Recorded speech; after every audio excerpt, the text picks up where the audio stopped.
అందరికీ నమస్కారం. రాష్ట్రంలో విద్యార్థులు కిడ్నాప్ తీవ్ర కోపంలో సీఎం. ఈ విషయాలను తెలుసుకుని వీడియో మీరు కంప్లీట్‌గా చూడండి. అప్పుడే మీకు కంప్లీట్ ఇన్ఫర్మేషన్ ఏంటో అర్థమవుతుంది.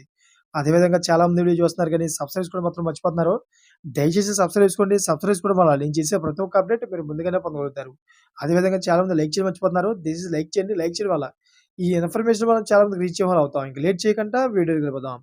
ఫ్రెండ్స్, గురుకుల పాఠశాల విద్యార్థులను దుండగులు అపహరించారు. భోజన విరామ సమయంలో ఆడుకుంటున్న 6, 7 తరగతి విద్యార్థులు సూర్యతేజ, నవీన్‌ను కిడ్నాప్ చేశారు. జీపులో వచ్చి వారిని ఎత్తుకెళ్లిపోయినట్లు ప్రత్యక్ష సాక్షులు తెలిపారు. అపహరణకు గురైన ఇద్దరు విద్యార్థులు బంధువులేనని పోలీసులు గుర్తించారు. అయితే కుటుంబ కలహాలతోనే చిన్నారులను కిడ్నాప్ చేసి ఉండొచ్చని పోలీసులు అనుమానిస్తున్నారు.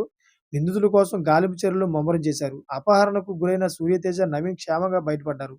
తీవ్ర గాలింపు చర్యలు చేపట్టిన పోలీసులు వీరిని ఎమ్మిగనూరులో గుర్తించారు. వెంటనే ఆళ్ళని సేవ్ చేసి పోలీస్ స్టేషన్‌కి తరలించారు.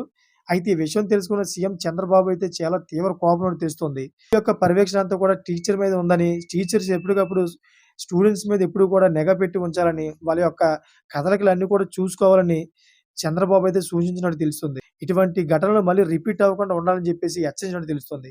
చూసారా ఫ్రెండ్స్, మరి లేటెస్ట్ అప్డేట్స్ కోసం ఛానెల్ సబ్స్క్రైబ్ చేసుకోండి. గంట పైన ఆల్‌లో పెట్టుకోండి. నేను చేసే ప్రతి ఒక్క అప్డేట్ మీరు ముందుగానే పొందగలుగుతారు. ఇప్పటివరకు చూసిన ప్రతి ఒక్కరు కూడా థాంక్స్ ఫర్ వాచింగ్ ఫ్రెండ్స్.